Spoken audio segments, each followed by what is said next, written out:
Hi, my name is Sylvia Montgomery, and I'm a senior partner here at Hinge Marketing. Great. All right. So, Sylvia, what are your top three suggestions for finding high quality leads in the AEC space? Yeah, that's a great question, Lauren.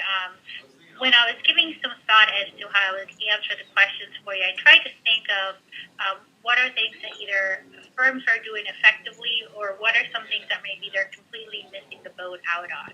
So, I'd like to start with having that clarity in the positioning. What is the real value that you're going to bring to your clients? And forget about, trying to sell them on work, but rather try to find out, what is that's important to them? What are the issues that they're struggling? It could be that they are thinking of, things in one way that more than likely is not how you're thinking about them. So, um, a lot of times we're finding that budget constraints are the greatest issue that firms are struggling with.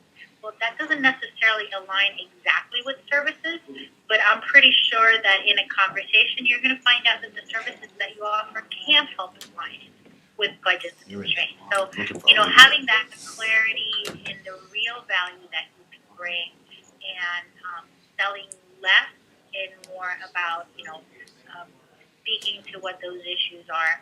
And then that will also help members across the firm become more comfortable with the concept of selling, because it's not really about selling, it's more about educating. So that's one thing that's, I think, going to really help with leads. And when I'm talking to firms that are doing it already, that are collaborating and really trying to understand what their clients' needs are, they're benefiting from more leads, if you will. Another one is speaking. Speaking in trade conferences, brown bags, anything that positions the firm's, technical experts, the visible experts, that helps them talk about what they know in a friendly, informative manner, is going to help them not only position themselves as a leader, but also position their firm as a leader. So that's a tremendous way for connecting with prospects and, potential new leads. And then the last one that you don't see a lot of, but you're beginning to see a lot more of, is developing relationships with those, complementary service providers, um, or developing relationships with those that maybe haven't been part of the conventional relationship structure that you have. For example, right now owners are driving the selection of the team members. So maybe, as an engineering firm, you weren't really building reputations and relationships with owners. Well, that's an opportunity that you now have. So thinking a little bit differently about how this organic team structure has evolved. I would say those are three ways that you can begin to generate more high quality leads. Thank you, Sylvia. Now, what could AE companies be doing right now to increase their lead generation? Sure. So, increasing their lead generation is the question that everyone is struggling with. And when you think about the brand strength of a professional services firm, we're not talking about CNN, we're not talking about Apple, we're not talking about those consumer brands that everybody knows, but we're talking about brands that, in many cases, have a reputation and visibility, but that reputation and visibility doesn't really, it's not as strong as it could be. So their brand strength is a little bit on the weaker side. Maybe they have a really good reputation, but nobody knows them because they're not visible out in the marketplace. So, that's one thing to address, is look at your brand strength, because that's going to help with the lead generation. And then also look at the personal relationship. Everybody talks about, oh, we have great personal relationships. But are the personal relationships that you have with the established management, meaning the traditional linear, management structure in an organization, or is it with the future management? So often I'm talking to firm leaders, and they're struggling with, we don't have the next generation in place for succession. Or, the people that we used to sell to, they're getting ready to retire or have retired, and we don't have those contacts. So making sure that whatever relationships you have now are being augmented by other new methods. So whether it's social media or the content, these new methods that established management sometimes thinks don't work, really do work. And they're really actually much more preferred by that next generation that, you're looking to connect with. So sometimes it's a little bit about less golf outings and more about some of these new techniques. Fantastic. Now, what if your company doesn't have a whole heck of a lot of money to put into these things? What are some economical solutions you can suggest for lead generation or marketing in general? Sure, it goes back to one of the first points I made. It's not about selling, it's about educating. If you take the position of, Lauren, I know you're trying to deal with this thing. Let's talk about how you're going about it, and let's talk about what the potentials are. If you continue to collaborate and educate, eventually, and we see this happen over and over, folks will come to you for the right reasons, which are ultimately to hopefully work with you. But if you take that position of, I'm just going to try to sell them, or, we need to have this really complicated lead generation program, and we don't have the money to do that, so therefore, we're not connecting with people and we can't sell them, you're kind of missing the boat. So it doesn't cost you anymore to have a culture in the firm that says, hey guys, we're going to educate clients and prospects. And that doesn't require fancy marketing. Sounds good. Now, what's your number one best practice rule for converting a lead into a sale? Well, I struggled with this one thinking about it because I would say that at the end of the day, there's no rules. There's no rules.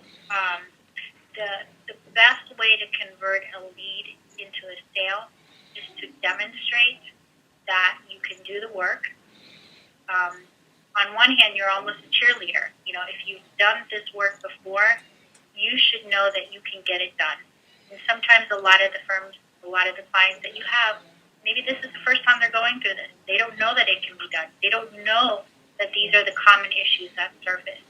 So the number one rule, in my opinion, is there are no rules. But if you can really take the time to talk and let them understand all of the circumstances, all of the trade-offs, every decision has a consequence with it, sometimes good, sometimes bad. If you can keep that in mind and be less about we're just going to race to the bottom with the number, or we're just going to sell this, I think you're going to find much more success.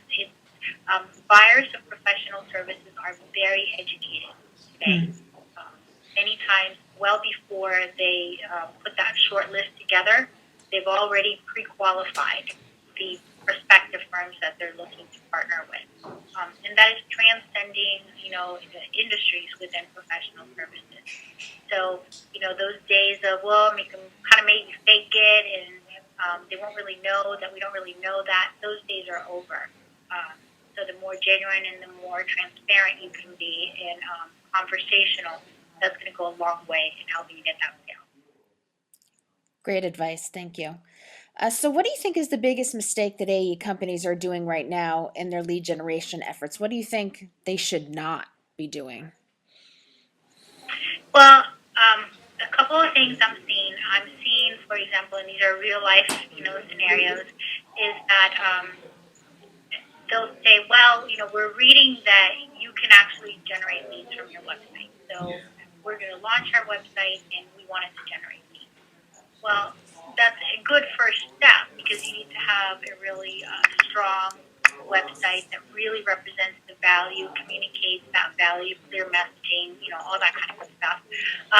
But at the end of the day, think of it as that's just the car. You've bought the car. The car needs to have certain pieces so that it works properly, but it also needs to have the gas. And a lot of firms are still struggling with, the difference between marketing content and content marketing. Marketing content tends to be very inwardly focused, very much about the firm, whereas content marketing is very much about here's issues, here's trends, here's the things that our clients care about. So if you're going to invest on a website, make sure that you're also investing on that gas that's going to go in the car. So that's one of the big mistakes I see firms. And the reality is that websites are very complex. So that process is one that is a very complex one, and you're going to pay for what you get. You're going to get what you pay for. So just be careful there. And then I think the other one, biggest mistake that firms are doing right now is just still there's a lot of firms thinking about pursuing RFPs as opposed to positioning and pre-positioning for RFPs. So keeping in mind that by the time the RFP hits the street, it's too late. So if this hasn't been in your radar, if you haven't been, again, communicating the value, what you bring to the table, while your firm, what is it that your firm and your team can do differently, if that hasn't been communicated prior to the RFP coming out, you're really just wasting your time. So those are two areas that I'm still seeing a lot of struggle by firms.